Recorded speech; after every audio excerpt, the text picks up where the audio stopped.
when your hair looks radiantly alive, then you feel radiantly alive.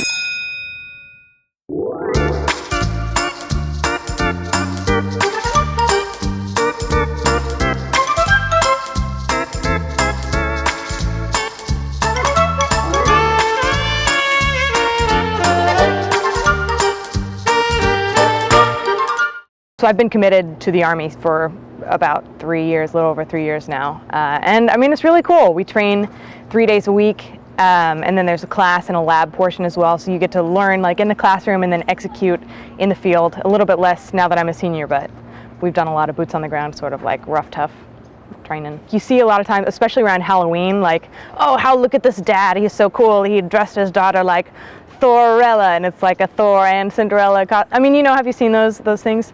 So I was absolutely that child. I mean, I wanted to dress like the superheroes that were not princesses, and I didn't play with a lot of Barbies.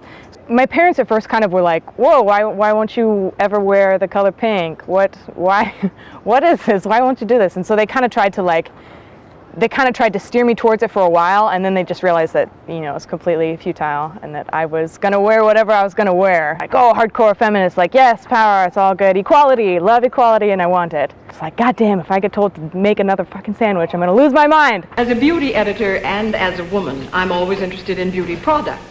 So when I first heard about Dove, I thought to myself, that sounds wonderful. I think I'll try it. And I did. As a guy, you know, I was never really big into sports. You know, sports was never my true calling. You know, I discovered theater in middle school, and it really, really changed me because I never had been that much of an artistic kid either before that.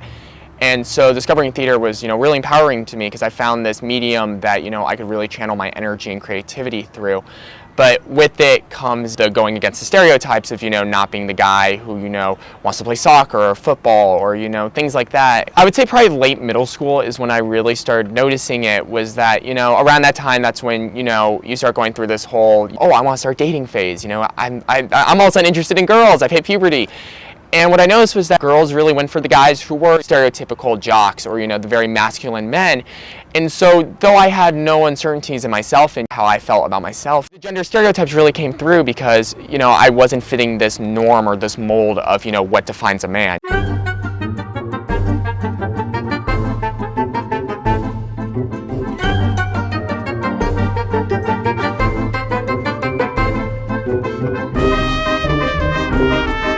Oh, no. Something I'm very passionate about is directing. So whether it's theater or film, that's really something that, you know, I'm very, very passionate about. It's something that really makes me excited.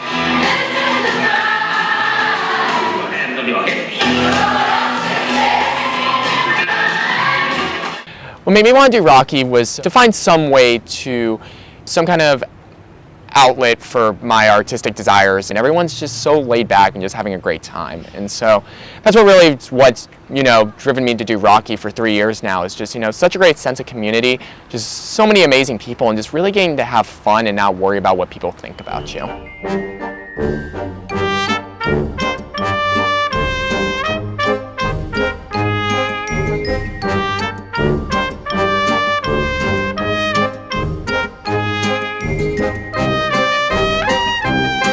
Sometimes I feel like I'm living two lives, you know, in like the sorority, and it's like, well, yeah, we're here at retreat, and then, you know, you're at an FTX doing Styx lanes, so training missions where you're attacking objectives and stuff.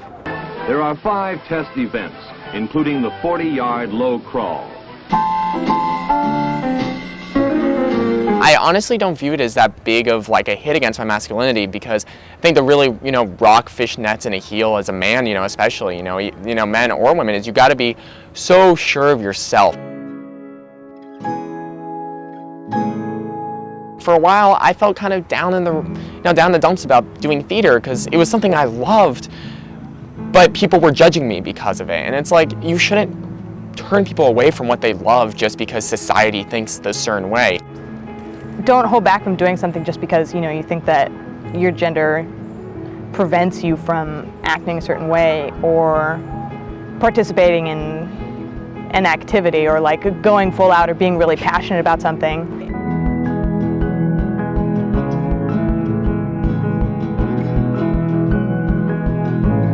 it never really was I can't join the military because I'm a girl. It's like my mom, who 30 years ago was in the Air Force. Like, I'll be fine. I'll be just fine. You know, I think the definition of masculinity and femininity is, you know, it's hard because we have the textbook, you know, definitions of what it is, but in this day and age, so many things are gray that I don't really think there is a true definition anymore. Obviously, you know, you have your textbook definitions, like masculinity as being very, you know, being very strong, being very assertive, you know, being very, you know, powerful in a way. And while femininity is more, you know, in touch with your emotional side, more in touch with your sentiments, you know, kind of thinking things through a little bit more. And though, you know, obviously, you know, in passing, we might say like, oh, you know, that person's a little bit more feminine than that person, or that person's a little bit more masculine than that person. I think I think for a long time, they were so assigned to gender roles because, you know, masculinity and femininity sound, you know, very male and female. I still think that, like, as a man or as a woman, you can embrace masculinity or femininity. I personally don't think that you should be bound by these descriptions. There is a definition. You know, it is masculinity and there is femininity, but there's no gender roles to them anymore. You do you, everyone.